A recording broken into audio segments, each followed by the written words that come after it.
Pain receptor এই জিনিসটা আসলে কি, প্রথমে আমরা আগে জেনে নিই। এটা পেইন রিসেপ্টর হচ্ছে একগুচ্ছ স্নায়ুকোষ যা আমাদের ব্যথা অনুভব করতে সাহায্য করে।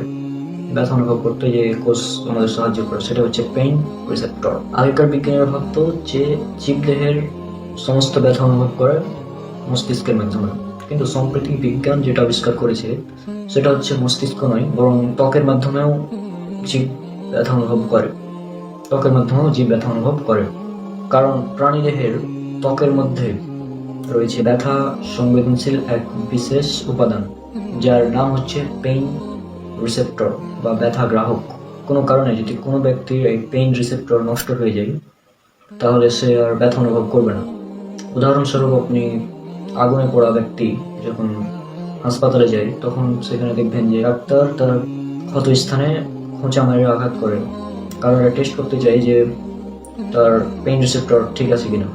যদি সে ব্যথা অনুভব করে তাহলে পেইন রিসেপ্টর ঠিক আছে, আর যদি ব্যথা অনুভব না করে তাহলে তার পেইন রিসেপ্টর ঠিক নেই।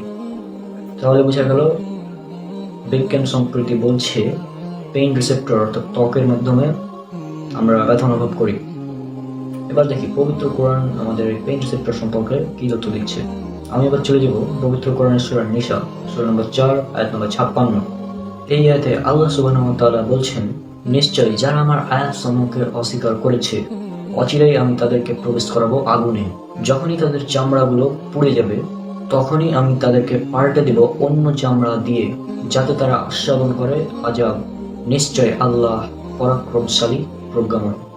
লক্ষ্য করুন, এই আয়াতে আল্লাহ সুবহানাহু ওয়া তাআলা বলছেন যখনই চামড়াগুলো পুড়ে যাবে তখনই আমি তা পাল্টে দেব নতুন চামড়া দিয়ে।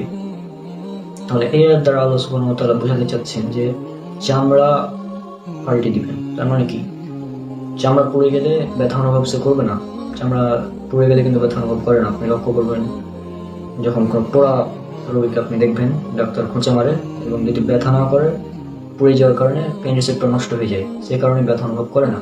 তো আল্লাহ সুবহানাহু ওয়া তাআলা এটাই বলছেন যে যখন চামড়া পুড়ে যাবে, অর্থাৎ চামড়া যখন পুড়ে যাবে জাহান্নামের আগুনে, তখন সে আর ব্যথা অনুভব করবে না। সে যেন আযাব বা শাস্তি অনুভব করতে পারে, এই জন্য আল্লাহ সুবহানাহু ওয়া তাআলা আবার চামড়া পাল্টিয়ে দিবেন। তার মানে আল্লাহ সুবহানাহু ওয়া তাআলা এখানে বোঝাতে চাচ্ছেন যে চামড়ার মাধ্যমেই মানুষ ব্যথা অনুভব করে। কত সুন্দরভাবে আল্লাহ সুবহানাহু ওয়া তাআলা আমাদের বিষয়টি বুঝিয়ে দিয়েছেন, চামড়ার মাধ্যমে ব্যথা অনুভব করে। আজ থেকে 10,000 বছর আগে কারো পক্ষে কি এই কথা বলা সম্ভব যে মানুষ চামড়ার মাধ্যমে ব্যথা অনুভব করে? বিজ্ঞান তো বলছিল, মানুষ আগে বলছিল যে মস্তিষ্কে ব্যথা যখন অনুভূত হয় তখন মানুষ ব্যথা অনুভব করে, কিন্তু না, বর্তমান আধুনিক বিজ্ঞান আমাদের বলছে চামড়ার মাধ্যমে, পেইন রিসেপ্টরের মাধ্যমে ব্যথা অনুভব করে। আর এই বিষয়টি পবিত্র কোরআনে খুবই সুন্দরভাবে আল্লাহ সুবহানাহু ওয়া তাআলা উপস্থাপন করে দিয়েছেন। তো আজকের ভিডিও এ পর্যন্তই। যদি ভিডিওটি ভালো লেগে থাকে একটা লাইক দেবেন এবং বন্ধুদের সাথে শেয়ার করবেন, আর চ্যানেলটি সাবস্ক্রাইব করে আমার সাথেই থাকবেন। ইনশাআল্লাহ এরকমই আরো নতুন নতুন ভিডিও, কোরআনে, আধুনিক বিজ্ঞান, আরো বিভিন্ন বিষয়ে ভিডিও আসতে ইনশাআল্লাহ। আল্লাহ সবাইকে শান্তিতে রাখুন। আসসালামু আলাইকুম ওয়া রাহমাতুল্লাহি ওয়া বারাকাতুহু।